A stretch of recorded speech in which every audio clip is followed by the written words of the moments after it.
예, 오늘은 제갈량 시리즈 최종편으로 그의 마지막 북벌이었던 5차 북벌, 추풍오장원 이야기를 하도록 하겠습니다. 기본적으로 제갈량 북벌은 어마어마하게 힘든 과업이었습니다. 지난 시간에 조진이 세방향 쪽 대공습을 진군이 반대했었다는 말씀을 드렸는데요. 훨씬 강력한 국력을 가지고 있는 위나라가 촉을 함부로 치지 못했다.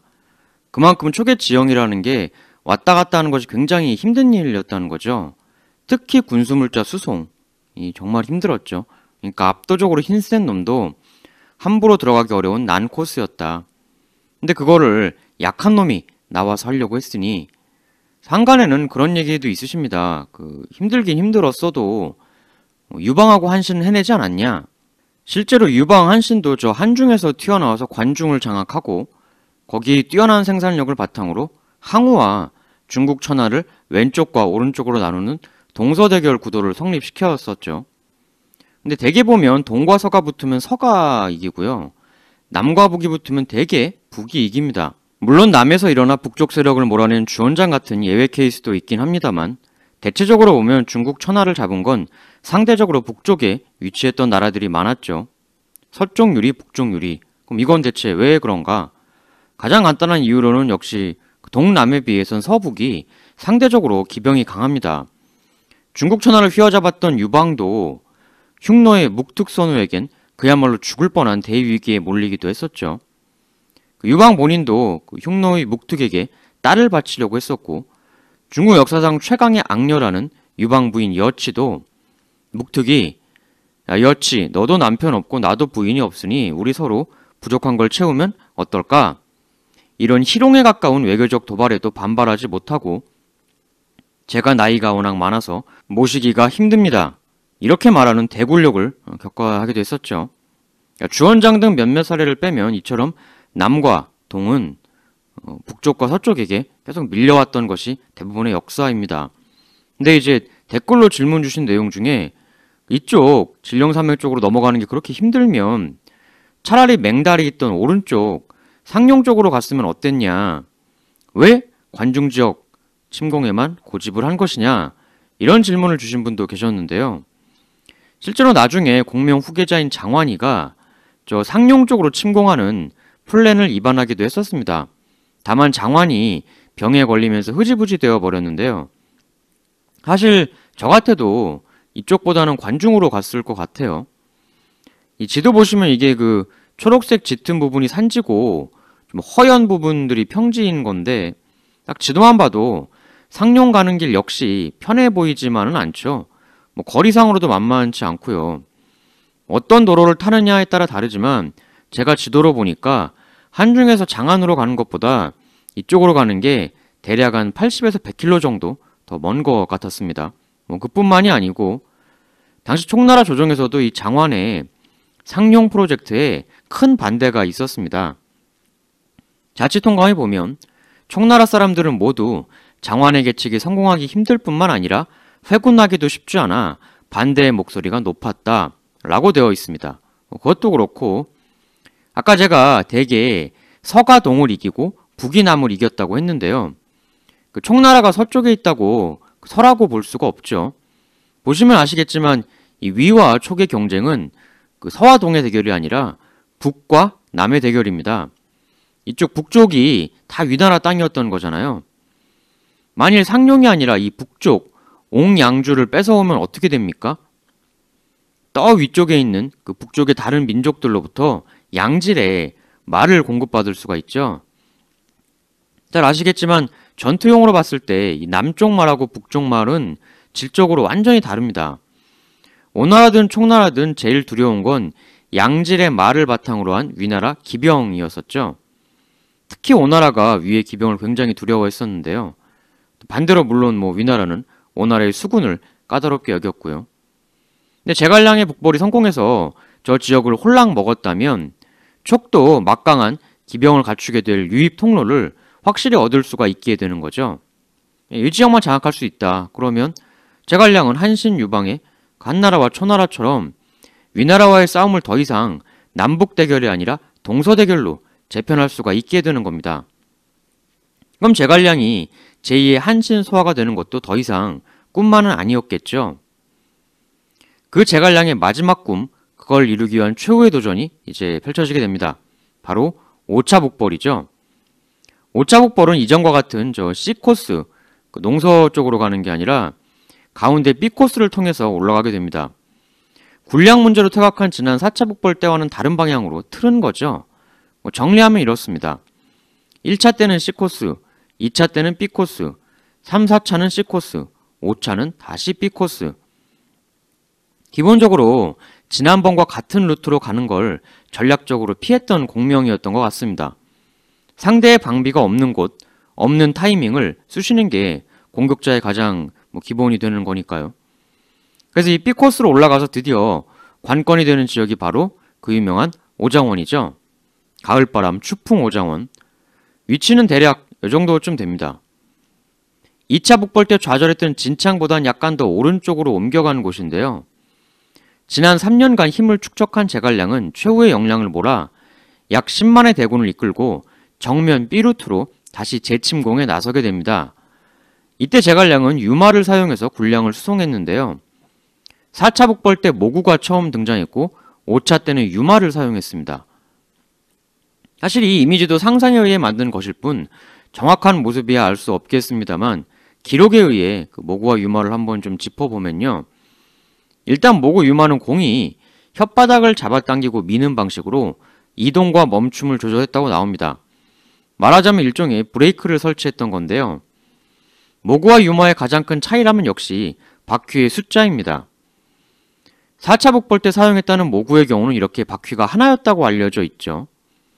제갈량 집에 나온 설명에 따르면 모구는 머리는 둥글고 바퀴는 하나이며 발이 4개다.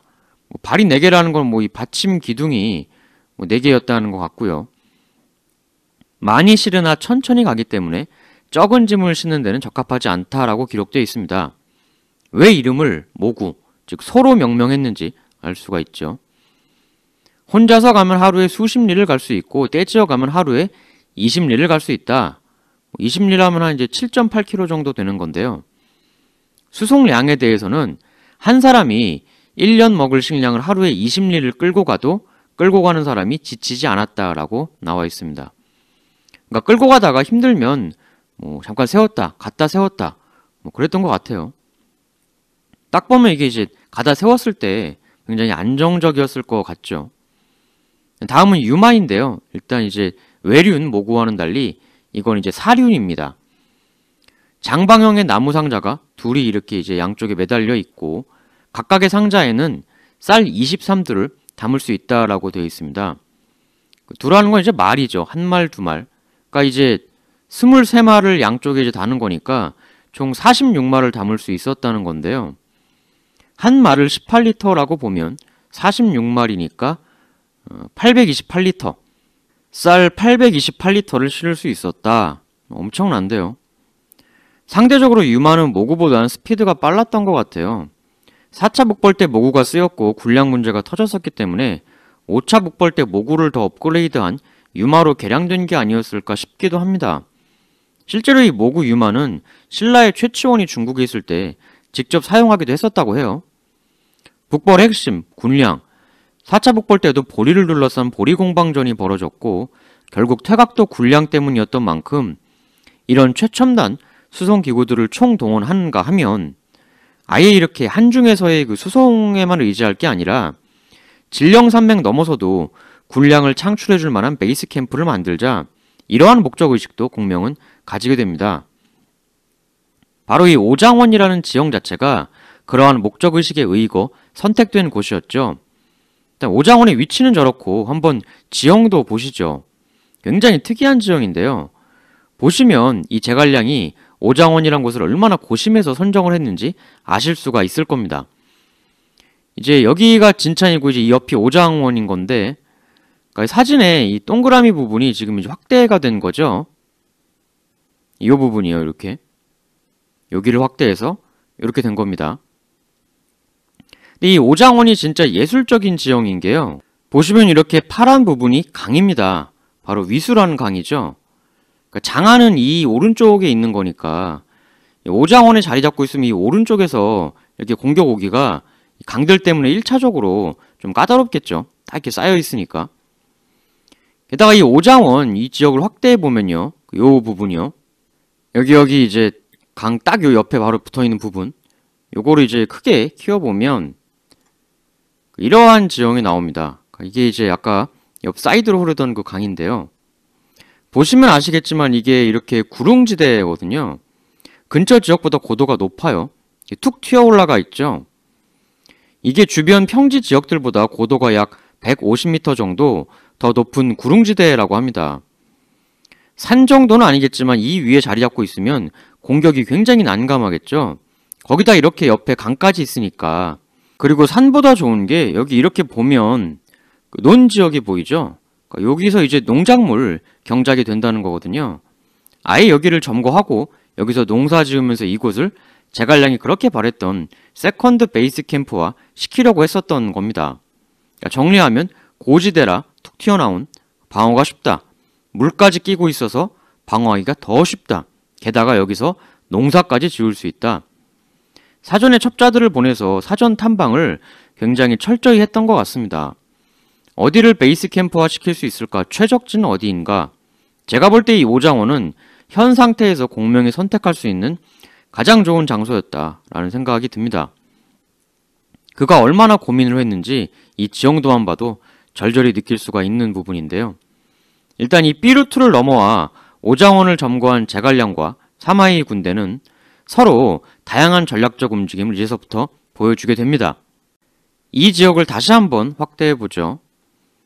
처음 제갈량이 진련 산맥을 넘어 나타나자 사마이의 부하들은 공명놈이 일단 위수 남쪽에 또아리를 트니 우리는 이 위수 북쪽에 진을 치고 대치하면 어떻겠습니까? 그럼 방어하기 편할 것 같은데요. 이렇게 건의를 했는데요. 상식적으로는 그렇게 강 사이에 두고 서로 이제 대치하는 게 방어하긴 좋죠. 근데 이 당연해 보이는 건의를 중달은 거절합니다. 그럴 수는 없다. 우리 백성들 대부분이 위수 남쪽에 거주하고 있지 않느냐? 위수 북쪽에만 있으면 우리 위군이 위수 남쪽을 버린다는 인상을 줄 수도 있는 거 아니겠는가? 나는 절대로 위수 남쪽을 포기하지 않을 것이다. 이에 중달 역시도 위수를 건너 제갈량과의 본격적 정면 대치를 하러 옵니다. 사실 우리가 흔히 중달을 공명이 무서워서 지키기만 한 놈이라고 알고 있는데요. 사실 중달이 수세적으로 상대한 사람은 공명이 거의 유일하다고 해도 과언은 아닙니다. 맹달, 공소년, 고평릉 사변, 중달은 언제나 주저함이 없고 너무나 적극적인 지휘관이었습니다. 과감하게 위수 아래로 내려가는 의사결정을 하면서 중달은 또 한마디를 하는데요. 공명놈이 만일 용기가 있는 놈이라면 무홍을 나와 산을 따라 동진할 것이오. 이렇게 간다는 얘기죠. 그러나 그놈이 그냥 서쪽의 오장원, 구릉지대에 오른다면 우리는 무사할 것이 왜다. 그리고 중달은 저 양수 쪽으로 주당이라는 장소를 보내서 거기서 진지를 구축하게 하고 혹시나 공명이 아까 말씀드린 대로 이러한 전술을 들고 나올 경우 그걸 저지할 교두보를 세우게 됩니다. 실제로 공명은 위수를 도광해서 양수 쪽을 섣불리 공격하는 모습을 보이지 못합니다. 이에 중달은 호쾌하게 소리를 높이는데요. 공명놈이 평원을 다투고 싶어 하면서도 양수로 향하지 않으니 그놈의 뜻은 가히 알만하오. 양수 쪽으로의 진출이 여의치 않게 느껴진 공명은 이 강, 요걸 이제 그 사이드 강 요걸 무공수라고 하는데요. 여길 넘어서 맹념이란 장수를 보내 이 무공수 동쪽에도 거점을 만들려고 합니다. 이에 중달은 본인이 호언했던 대로 과감하게 위수 남쪽으로 내려와서 맹념이 만든 진지에 공격을 가하게 됩니다. 이때 만여 명의 정예기병을 동원해 맹념 진지에 강습을 가했다고 나오는데요. 그러나 이쪽에 있던 제갈량 본대 역시도 이런 중달의 강습을 지켜만 보고 있진 않았습니다. 이 무공수 쪽에 다리를 건설하면서 동시에 원거리 공병을 동원해서 중달의 기병대에게 사격을 퍼부었는데요. 이때 아마 공명이 자신의 발명품인 원흉노를 사용했을 것이다 라는 얘기가 있죠. 이 원흉노가 정확히 어떤 형태였는지는 지금 알 수는 없는데요. 보통은 이제 10발을 동시에 쏘는 노 혹은 10발을 연속으로 쏘는 연발로, 이 두 가지 중에 하나로 보죠. 사실 연발식 노는 이 이전 시대에도 있었습니다. 여하튼 이 공명본대의 강력한 원거리 사격 지원에 힘입어 중달의 기병대는 일단 이 진지 공략에 실패하고 한 걸음 뒤로 물러나게 됩니다. 이렇게 공명군이 무공수 동쪽에도 거점을 만들었으니 이제 이쪽으로 쭉 밀고 들어오지 않겠느냐. 당시 중달 군영 내에선 이런 시각들이 당연히 많았는데요. 근데 이때 오직 곽회만이 희한한 의견을 제시합니다. 공명이 동쪽으로 올 것 같은 움직임을 보이지만 여기서 또 한 번 전략적 변환을 보일 것입니다. 그러니까 사마이가 이렇게 반문을 하죠. 아니 그게 무슨 소린가? 곽회가 대답을 합니다. 제가 볼 때 여기서 공명놈은 예상을 깨고 방향을 틀어 저 북쪽에 북원을 장악할 것 같습니다. 이렇게 말하니 다른 장수들이 아니 그게 무슨 소리냐. 난데없이 글로 왜 가? 지금 여기를 기껏 장악해 놓고선 이렇게 반대 의견이 나왔는데요. 곽회는 이 반대 의견에 대해 또다시 반론을 합니다. 우리는 큰 시야로 전황을 넓게 볼 수 있어야만 합니다.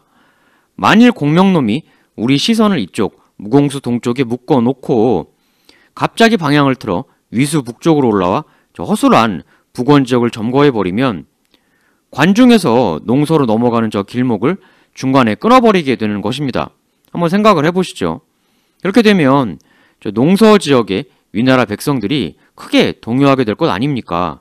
여기가 잘리는 거니까요. 그러니까 곽회 본인이 애초에 저 농서 지역의 방어 책임자였잖아요. 그리고 제갈량 1차 북벌 때 이쪽 지역 여러 군들이 공명에게 홀라당 항복해버려서 식겁했던 그 기억을 생생하게 가지고 있었겠죠. 그러니까 곽회 본인이 봤을 때 이쪽 민심이 그렇게 아직 탄탄하지가 않았다는 거죠. 그걸 잘 아는 곽회는 공명이 위군 시선을 오른쪽에 쏠리게 하고 이 관중과 농서로 연결하는 길을 점거를 해버리면 농서 지역 전체가 또 흔들거릴 수 있다. 이러한 전략적 우려를 표명을 한 것이죠. 당장 이쪽 상황에서 지금 박이 터지는데 저 먼 서쪽까지 전략적으로 고려하기가 심리적으로 굉장히 힘든 건데요. 그러나 여러 부장들의 반대에도 불구하고 중달은 곽회의 의견에 따라 이 북원 쪽에 곽회를 급파해서 거길 지키게 합니다. 그래서 서둘러 곽회가 저 북원 쪽으로 허겁지겁 달려가게 되는데요. 근데 놀랍게도 공명은 곽회의 그 예상 그대로 북원으로 갑자기 출격하여 관중과 농서의 길목을 차단하는 전략적 움직임을 그대로 보여주게 됩니다. 이때 상호간의 움직임이 얼마나 긴박했냐면 정사 곽회전에 곽회가 막 여기 가서 참호하고 보루 공사를 하고 있는 와중에 공명군대가 들이닥쳤다. 이렇게 되어 있습니다. 채 완벽하게 대비가 되지도 않은 상태에서 곽회는 제갈량의 막강 군대를 맞이하게 된 건데요. 근데 이런 상황에서도 곽회는 어찌어찌 공명의 급습을 성공적으로 방어해냅니다. 곽회의 놀라운 예단에 이 북원 급습이 실패한 공명은 이에 여기서 대군을 몰아 다시 북원보다 더 서쪽을 공략해서 농서와 관중 연결길을 차단하려는 움직임을 계속 보이는데요. 반신반의했지만 정말 곽회의 말대로 갑자기 여기서 북쪽으로 방향을 틀은 공명을 보면서 식겁한 다른 부장들은 야, 공명놈의 목적은 역시 서쪽이었구나. 어서 우리도 나머지 병을 몰아 서쪽으로 가도록 해야겠다. 이렇게 설레발을 또 치게 됩니다. 근데 또 이때 모두가 예스할 때 노를 외치는 남자 곽회가 이러한 의견을 또 제시를 합니다. 정말 한심들 하시오. 이 역시 저 공명놈의 페이크임을 왜들 모르시오. 동을 치는 듯 하면서 설을 치고 설을 칠 듯 하며 동을 공격하는 게 전략의 기본임을 제장들은 왜 모르시는 거요. 나의 맹활약에 북원 점거가 좌절된 공명놈은 우리의 시선이 이번엔 서쪽으로 쏠렸으니 다음번 공격은 분명히 다시 동쪽으로 방향을 돌려 이전에 실패했던 양수를 재차 노릴 것이외다. 이에 중단은 여기서 또 소수의견 곽회의 말에 따라서 양수의 방비를 굳힙니다. 그러자 이번에도 놀랍게도 공명은 양수 쪽으로 난데없이 야습을 가해오게 되는데요. 그러나 곽회의 의견에 따라 이미 양수에도 재차 방비를 갖춰놓은 위군은 이 제갈량의 야습마저 격퇴시키게 됩니다. 결국 제갈량의 두 차례에 걸친 성동격서 전략은 바로 이 남자 곽회에 의해 모조리 저지를 당하게 되었습니다. 보통 그래서 5차 북벌 위나라 최고의 수훈갑은 곽회라고들 많이 하죠. 왼쪽과 오른쪽의 페이크가 모조리 막히게 된 공명은 여기서 일단 낙심을 하게 되는데요. 그러나 불굴의 사나이의 공명은 과거 4번의 북벌처럼 털레털레 진령산맥을 넘어 돌아가는 게 아니라 안 좋을 때를 위해 준비해왔던 본격적인 플랜 B, 즉 오장원의 또아리를 틀고 농사짓기 전략을 펼치게 됩니다. 강도 끼고 있고 방어를 위한 높이도 갖춘 이 훌륭한 장소 오장원에서 아예 군량까지 자체 조달해 오장원을 포함한 이 위수 남쪽 지역, 무공수 서쪽 지역 여기를 세컨드 베이스 캠프로 삼아버리는 플랜 B로 나오게 된 거죠. 나름 열심히 막는다고 막았는데도 어떻게든 빈틈을 찾아내서 진령산맥 이북 세컨드 베이스 캠프를 만들어내는 공명의 이 집념. 이 집념은 정말 위나라 입장에서도 그야말로 환장할 노릇이 아닐 수 없었을 것 같습니다. 이러한 제갈량의 움직임에 마치 입속에 가시가 박힌 것 같은 불편함과 분노를 느끼게 하는 위나라 부장들은 오장원을 강습해서 공명을 다시 진령산맥 아래로 쫓아내거나 아예 박살을 내버리자고 건의를 줄기차게 올리게 됩니다. 장수라면 당연히 이런 분노를 느낄 수밖에 없었겠죠. 그러나 중단은 이러한 부장들의 움직임을 모조리 억누르고 오로지 디펜스만을 강조하며 방어진을 구축하고 무한 버티기 모드로 돌입합니다.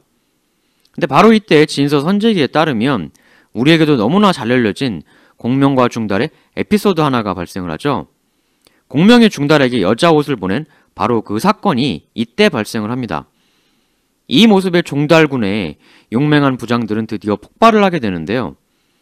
이러한 공명의 도발이 어떤 의도인지 뻔히 알았던 중달이었지만 폭발하는 부장들의 열기를 억누를 방법 때문에 또 고민을 하게 됩니다. 그러다 결국 황제 조예의 힘을 빌리기로 결정을 하는데요.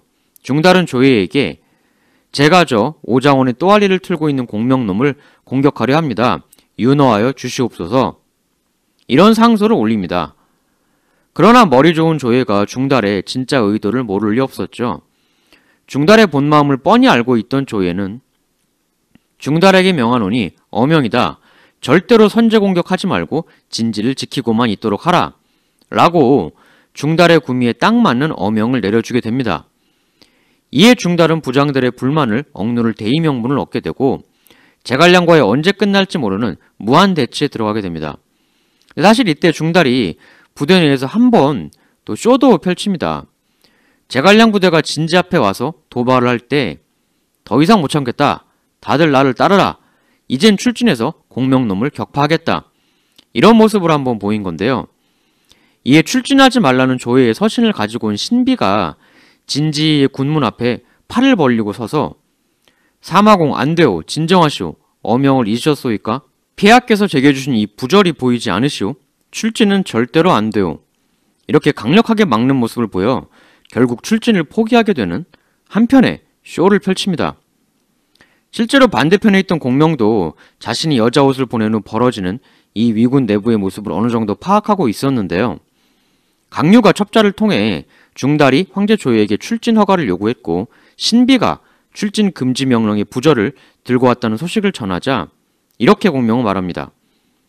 전장에 나오면 원래 황제의 명이라도 듣지 않는 법이다. 그걸 모를 리 없는 중달이 왜 굳이 쓸데없는 출진 허가 요청을 황제에게 보냈겠느냐. 내가 여자 옷을 보낸 일 때문에 군의 사기가 떨어질 것을 우려한 중달이 펼친 한편의 자작극 쇼에 불과한 것이다. 자신이 무를 부하들에게 과시하려고 한 퍼포먼스인 것일 뿐이다. 중달놈이 공격으로 나를 이길 수 있으면 왜 진작에 쳐들어오지 않았겠느냐. 황제에게 허가받고 자식할 것도 없이 진작 쳐들어왔겠지. 이런 말도 남기게 됩니다. 이렇게 양군은 약 100여일 정도를 대치하게 되는데요. 위시춘추에 따르면 또 이런 일도 있었죠. 공명의 사신이 중달에게 온 일이 있었는데 이때 중달이 군사에 대한 건 일절 묻지 않고 귀국의 승상께서는 먹고 자는 건 요새 좀 어떻게 하시오? 그러니까 공명의 사신이 제갈공께서는 아침 일찍 일어나 늦게 잠드시고 20대 이상 형벌은 모두 직접 챙기시며 식사도 조금밖엔 드시지 않습니다. 그러니까 이 얘기를 듣고 중달이 공명은 곧 죽겠구나 이런 말을 했다고 하죠. 굉장히 유명한 스토리인데 이에 대한 후속 얘기도 있습니다. 그러니까 공명이 사신과 중달의 이 문답을 전해 듣고 일부러 자기가 먹는 밥그릇을 크게 해서 건강을 과시하려 했다. 이런 후일담도 있습니다. 다른 것보다도 그 일국의 승상 대통령이 태형 20대 이상 형벌을 전부 직접 챙겼다는 게 좀 너무했던 것 같아요. 꼭 이래야만 했을까? 아니, 승상 대통령이 할 일이 얼마나 많은데 이런 것까지 챙기면 진짜 이게 사람이 몸이 버텨나겠습니까? 결국 공명은 중달의 예언대로 얼마 지나지 않아 쌀쌀한 가을바람 있는 오장원에서 54세를 일기로 아쉬움 많았던 한평생을 마무리하게 됩니다. 공명사후 촉구는 본인들의 영체를 불태우고 5번째 철수를 하게 되는데요. 이 철수 스토리, 그 와중에 벌어진 촉군의 내분 등 이후의 얘기는 제 채널 위헌 반역 사건의 진실 영상에서 또 마저 확인하실 수 있을 것 같습니다. 다들 잘 아시겠지만 공명은 원래 서주에서 태어난 사람이죠. 난리를 피해서 형주로 흘러들어오게 된 유민이었는데요. 그의 유년기는 그래서 상당히 불우했던 걸로 보입니다. 제갈량의 아버지는 제갈규라는 사람인데요. 이분이 제갈량이 아주 어렸을 때 돌아가십니다. 제갈량은 그래서 거의 고아로 컸던 사람이죠. 하여 부득이 숙부인 제갈현이라는 사람에게 어린 몸을 의탁하게 되는데요. 근데 이 제갈현이라는 분이 유표 쪽 줄을 좀 잡아가지고 예장태수로 부임하며 잠시 출세하는가 싶었는데요. 유효 쪽 라인을 잡고 있던 주호라는 양반이 이 제갈현을 공격하는 사건이 터집니다. 지가 태수하려고 그랬던 거죠. 그래서 헌재춘추에 따르면 이 주호가 그때 제갈량 숙부인 제갈현을 죽여버렸다고 합니다. 아버지도 일찍 여의고 그 이후 찾아간 숙부마저 권력 다툼에 의해 참살당하는 정말로 불우하게 짝이 없는 유년 시절을 보냈던 공명이었죠. 정사 제갈량전에 따르면 숙부마저 잃고 난 이후의 공명은 직접 농사를 지으며 자신의 생계를 해결하게 되고요. 또 양보험이란 노래를 자주 부르며 살았다고 합니다. 이 양보험이란 노래 가사를 보면 당시 공명의 심정이 어땠을지 짐작을 해볼 수가 있을 텐데요. 한번 보시죠. 양보험 가사입니다. 제 나라 임치성 동문 밖으로 걸어 나서면 탕음리가 저만치 보이는데 그곳에는 무덤이 3개가 있다. 모두가 같은 모습으로 나란히 늘어져 있다. 지나가던 사람이 누구의 무덤이냐고 묻자 전개강 고야자 공손첩의 무덤이로다. 힘은 남산을 등에 업을 수 있었고 지략은 능히 지기를 끊어 놓을만 했는데 하루아침에 음모에 떨어져 복숭아 2개로 삼사가 죽음을 당했다. 누가 능히 삼사를 이렇게 죽일 수 있었는가? 제 나라의 상국 안자이였더라. 이게 이제 뭔 얘기냐면 제 나라에 예전에 전개강, 고야자, 공손첩 이 3명의 장수가 있었다고 하는데요. 당시 제 나라 재상이던 사람이 안녕이라는 사람이 있었는데 이 3명의 장수하고 마주칠 때 그들이 안녕한테 인사를 제대로 안 했었다고 합니다. 그래서 이제 이에 앙심을 품은 안녕이 제 나라 왕한테 찾아가서 저 세 놈은 건방지고 오만해 나중에 화근이 될 녀석들이니 죽여버립시다. 이렇게 건의를 하게 됩니다. 그러니까 이에 이제 제 나라 왕이 저들 3명은 아니 힘도 장사인 놈들인데 어찌 죽일 수가 있겠는가? 이렇게 반문을 하죠. 그러니까 이제 안녕이가 저 세 놈에게 복숭아를 하사하시되 2개만 보내십시오 라는 계책을 말합니다. 그러니까 이제 사람이 3명인데 복숭아가 2개니까 이 세 장수가 서로 지가 먹으려고 싸우다 다 죽어버렸다. 그런 고사인 거죠. 그 현세의 비정함에 너무 일찍 눈뜬 소년 제갈량의 모습이 눈에 비치는 것 같기도 합니다. 이후에도 어린 공명은 손수 농사로 생계를 해결하면서도 공부를 손에서 놓지 않았고요. 아마도 어렸을 때부터 자신의 빼어난 능력에 대한 자신감 이런 것도 가지고 있었던 것 같습니다. 정사에 따르면 이런 얘기가 나와요. 제갈량은 곧잘 자신을 관중, 아기에 비교하는 발언을 하였다. 이 다음 기록이 또 좀 웃긴데요. 그러나 당시 그의 주변 사람들은 이를 수긍하지 않았다 라고 되어 있습니다. 그러니까 본인은 본인 능력에 대한 확신이 있고 하니까 잘난 척도 좀 하셨던 모양인데 주변 사람들이 그걸 인정을 안 해줬다는 거죠. 그러니까 우리가 지금 당장 내 주변 사람들에게 인정 못 받는다고 꼭 낙담할 필요는 없을 것 같습니다. 제갈량 같은 대단한 인물도 젊었을 땐 주변으로부터 무시도 많이 받았었다라는 거니까요. 근데 이랬던 청년 공명에게 드디어 인생의 첫 번째 전환기가 찾아오는데요. 그건 바로 황승헌과의 만남입니다.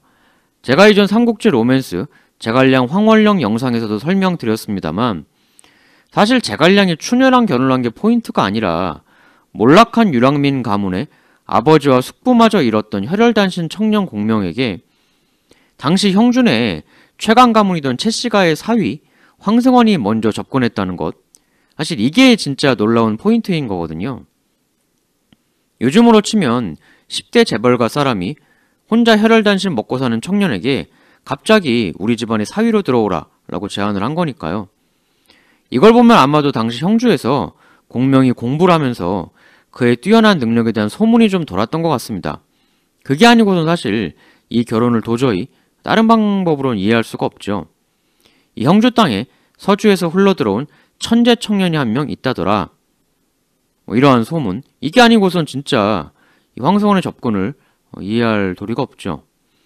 양양기나 여러 가지 기록들을 보면 제갈량이 황월령을 꼬셔서 사고 쳐가지고 결혼하고 그런 게 전혀 아니라 황승원이가 분명 먼저 접근했던 거거든요. 그리고 이 파격적인 결혼은 그의 일생 최대의 전환점, 유비와의 만남을 불러오는 계기가 됩니다. 제갈량과 마찬가지로 서주에서, 고향은 서주가 아니지만 거기서 온갖 우여곡절을 겪으면서 탈탈 털려 형주로 흘러들어오게 된 유비. 그런데 서주 출신으로 먼저 와서 형주 최강의 호족과 인척지간이 되어 있던 청년 제갈량. 이들은 결국 3번이나 찾아간 유비의 정성에 따라 타도 조조의 깃발 아래 하나로 의기투합하게 됩니다. 삼고초려가 허구라고 보시는 시선도 있는데요. 실제로 정사에 유비가 3번 찾아갔다고 아예 횟수가 나옵니다. 출사표에도 3번 찾아왔다고 나오고요. 그래서 삼고초려는 실제 있었던 일이다 라고 보통 보죠. 이후 공명은 마치 아버지, 숙부의 이른 죽음을 딛고 일어난 자신의 인생처럼 자기의 허벅지살을 보며 비탄에 잠겨있던 초라한 중년, 갈 곳 없던 군주 유비를 황제로 만드는데 결정적인 기여를 해나가게 됩니다. 적벽 오림 전투를 앞둔 오나라와의 외교적 성과, 그리고 초고로 입성한 후 세력을 키워 천하를 노리자는 중장기 플랜 입안 등등. 그러나 입초 때까지는 너무 잘 나갔던 이 두 커플이었지만 관우의 형주에서의 실책, 그리고 그 이후 찾아온 이릉의 비극, 이 두 패배로 쪼그라들 대로 쪼그라든 나라를 이어받아 그럼에도 유비의 유운을 받들어 어떻게든 중원을 수복하겠다는 일념 하에 쥐어짜고 쥐어짜서 5차례나 되는 고생스러운 북벌을 또 하게 되는 제갈량이었죠. 사실 제갈량의 능력을 폄하하는 관점은 그가 어렸을 때부터 처해왔던 너무나 어려운 환경, 심지어 사회생활도 몰락한 사장 밑에서부터 시작을 했었으니까요. 그런 것들을 감안해 봤을 때 정말 이 정도까지 해낸 것만 해도 대단했다. 그러한 사실은 그 누구도 부정할 수는 없을 것 같습니다. 사실 전 개인적으로 한실부흥이라는 명분, 한나라가 과연 수많은 희생과 피를 흘려서라도 되살릴 만한 가치가 있는 대상이었는가, 이 점에 대한 의문이 있었던 건데요. 사실 한실이라는 게 결국 그 호족들을 억누르려 했던 진시황 진나라와는 상반되는 상당한 호족 중심의 나라였고, 호족들이 자기들을 청렬하고 자칭했습니다만 실질적으로는 그들은 소위 말하는 그 대지주들이었어요. 방대한 땅의 소유권을 바탕으로 백성들을 소작시키면서 그 피땀을 빨아먹었던 것이 청리 호족들이었고, 그리고 이때 당시엔 당연한 얘기지만 과거 시험 같은 공정한 관료 선발 체계도 없었거든요. 그냥 지방 대지주 호족들이 지들끼리 인맥으로 아름아름 관직도 독점하던 것이 바로 이 삼국시대 직전까지 한나라 모습이었습니다. 그러니까 이때 신하들이라고 해서 무슨 요즘처럼 이렇게 공정하게 선발된 제대로 된 관료들이 전혀 아니었다는 거죠. 실제로 후한 말기에는 백성들이 너무 배고파서 서로를 잡아먹었다, 이런 기록도 찾아볼 수 있습니다. 그러나 그 와중에도 채씨나 원씨 같은 호족들은 첩을 수백 명 두고 온갖 호화스러운 생활을 했었죠. 환건적 난이 할 일 없어서 일어난 게 아니었다. 주변 민족들을 침략하고 침탈했던 부분도 있었고, 그것이 나중에 다 556국 시대라는 반대방향의 칼날로 되돌아오는 계기를 만들어주기도 했습니다. 다만 한나라가 후대에까지 이렇게 미화되는 것은 아무래도 중국 역대 한족 왕조 중에 주변 민족을 힘으로 제압한 몇 안 되는 왕조였었기 때문일 겁니다. 그런 의미에서 당나라와 한나라가 후대에 큰 인기를 끌고 있는 거죠. 그러나 이러한 대의 명분에 동의하기 어려운 부분에도 불구하고 제갈량은 조조의 서주 대학살 이런 걸 보면서 기존의 한나라 지배체계가 차라리 낫다, 그게 깨지니까 오히려 더 이런 그 서주 대학살 같은 비극이 벌어지는 것 아니냐, 이런 강렬한 유년 시절의 그 기억과 그만의 정의, 체계를 갖게 된 것이 아닐까 싶기도 합니다. 그러니까 공명본인은 정말 사심없이 자신만의 정의를 추구했던 것인 것 같아요. 절대적 권력을 지녔음에도 중달 조조처럼 자신의 친족들을 정치 세력화하지 않았고 뽕나무 800그루 이외에 별다른 재산을 향유하지 않는 청렴한 모습을 보여 뭇 사람들의 존경을 샀죠. 실제로 그의 유언에 보면 신의 집에 여분의 비단이나 남는 별도의 재산이 있어 폐하의 신임을 저버리는 일은 절대 없을 것입니다. 이러한 말을 남겼는데 나중에 사후 확인을 해보니 정말 그랬었다는 거죠. 제갈량 팬분들 중엔 제 영상들 내용에 대해 화가 나셨던 분들도 있으셨을 것 같은데요. 그의 전략적 방향성 혹은 내세운 대의 명분에 대해 여러 관점으로 접근해보자는 것이었지 그의 인품이나 능력에 대해 비난을 제기하고자 하는 것은 전혀 아니었음을 말씀드립니다. 이렇게 이제 제갈량 시리즈를 종결을 좀 짓도록 하고요. 굉장히 오래 해왔던 것 같은데요. 그간 이제 뭐 한국사라든가 서양사 그리고 좀 미스테리 그런 다양한 테마들에 대한 요청이 좀 있으셔가지고요. 뭐 삼국지 내용도 앞으로 또 많이 요청 주시게 계속 하고 또 그 와중에 중간중간 좀 그 다양한 테마들도 좀 간간히 섞어가면서 그렇게 진행을 해보도록 하겠습니다. 부족한 영상들 봐주셔서 너무 깊이 정말 감사드립니다. 감사합니다.